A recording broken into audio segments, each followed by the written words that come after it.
Hey, what's up, everybody? Playmaker here with a new project for Rod and Apples. It's going to be a NBA 2K12, as you can see, association mode.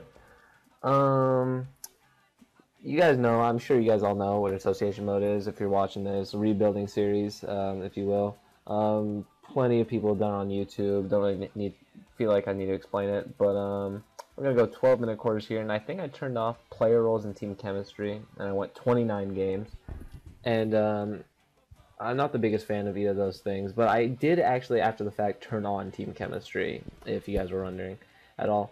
But as you can see from the title, I'm going to go with the Charlotte Bobcats. Obviously, they're an obvious choice. They're 7 games this year, you know, and they got screwed out of the first pick, unfortunately. But any Charlotte Bobcat fans out there, I know there's not too many, but you guys should be proud to say that you're a Charlotte Bobcat fan, because you guys are real fans. But any Charlotte Bobcats fans out there, don't get too attached to the roster, because there's going to be many changes. And I'm just going to load my draft class right here. And just so you know, just about every association mode I make, I do actually make myself my own player as a point guard. So just keep that in mind. He's not on the team yet, but just keep that in mind. So I'm just going to start off with some trades here. Just to start off, I really want to clear up some cap room. So I'm shipping Tyrus Thomas out, and I'm looking at Chris Kaman here. The Bobcats start off with a lot of cap room, so I can take on Chris Kaman's $12 million contract, even though Tyrus Thomas only makes $7 million a year. But he makes it over 4 more years, and while Kaman's contract is expiring. So I throw in a couple of first-round draft picks. We saw first-round draft picks. And bye-bye to Tyrus Thomas, so that's the first deal. And then here we go. Here's another one. Trading Corey Maggette's contract away now. 2 years, $10.5 million a year. For 2 young guns that really I'm fond of. Tyler Honeycutt from UCLA, and then Hassan Whiteside. And then I'm going to throw in a second-round pick here. And at first, they didn't accept it. They wanted me to take on Chuck Hayes' horrid contract. I don't know why anybody would give him that contract. But take out Brown and Haywood, and I think I ended up, yeah, I don't know if they accepted this one. Yeah, they still wanted me to take Chuck Haywood's contract, so I think I ended up just taking out the picks and just doing the 2-for-1s, and that way. And I did it simulate the first season. You can see right here, MVP Dwight Howard. Ridiculous, monster numbers. 33 points, 13.7 rebounds. Rookie of the Year, Kyrie Irving. 6th Man of the Year actually ended up being my own, DJ Augustine. Defensive Player of the Year, not surprising, Dwight Howard. Most Improved went to Jarrett Jack, and then Coach of the Year, Spoelstra. And then you can just see the All-NBA teams, all defensive teams. Kobe getting the All-NBA second team. Bargnani on the list. I think he's averaging like 27 a game that year, yeah. And here's the third team. My boy Brandon Jennings made it. And then here's the defensive team. Kenneth Faried, rookie. And then Paul George making the rookie team. And then Kemba Walker on the rookie first team. And then Honeycutt on the rookie second team. So I got 2 guys, rookie teams.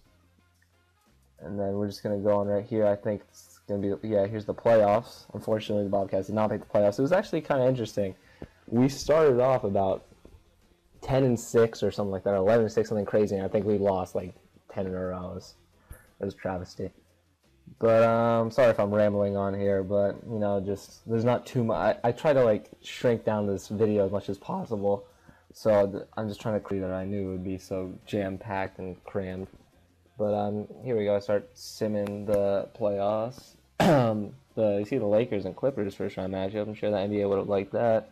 That did not happen.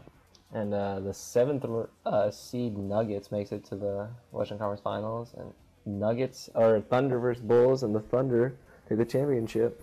And maybe this is a foreshadowing of what could happen in the real NBA. Who knows? We'll see what happens in that series. I'm recording this the morning of the Thunder Spurs game, so by the time this is probably out, we'll probably know who's going to. We might know who's going to the finals. Thunder could wrap up the series tonight. And here we are with the draft lottery. And I think I was projected 6th. And I ended up getting 7th. Literally, I've done this lottery about 9 or 10 times. And I swear I've never gotten a pick higher than I was projected to get. Always lower. There's actually one time where I was projected third. I had the third worst record. Oh no, I'm sorry, I had the fourth worst record, and I ended up getting the 7th pick. So literally 3 teams under me won the lottery. So the team with the worst record ended up with the 4th pick, which is pretty crazy. So we're going to the team and player options. Unfortunately, Matt Carroll and Diop accepted their options. They're getting a ridiculous amount of money. And then on the team options, I accepted Gerald Henderson and I think that was Honeycutt's option. And just looking through the other player options, I think J.R. Smith will decline. Chris Paul seems to always decline. I think J.R. liked it better in China. He could shoot more there. Didn't have to pass. And just looking at our free agents, not really interested in any of them. But right before the draft, I want to make a couple of trades just to kind of free up some cap room. So I did end up trading Diop. Pretty much swapped second-round picks and traded Diop's contract to I think it was Indiana. They have a bunch of money. And then working out this deal with Utah. I ended up trading Carroll, a first-round pick in 2013, and Reggie Williams for a first-round pick in 2013, a second-round pick in 2013, and Josh Howard. And Josh Howard, I think, was making only $6 million over the next 4 years, so he really didn't hurt the salary too much. But that's it for part 1. I'm going to release part 2 as soon as possible. That's going to be all the off-season stuff after the draft, all free agent signings. So look forward to that. Thanks for watching.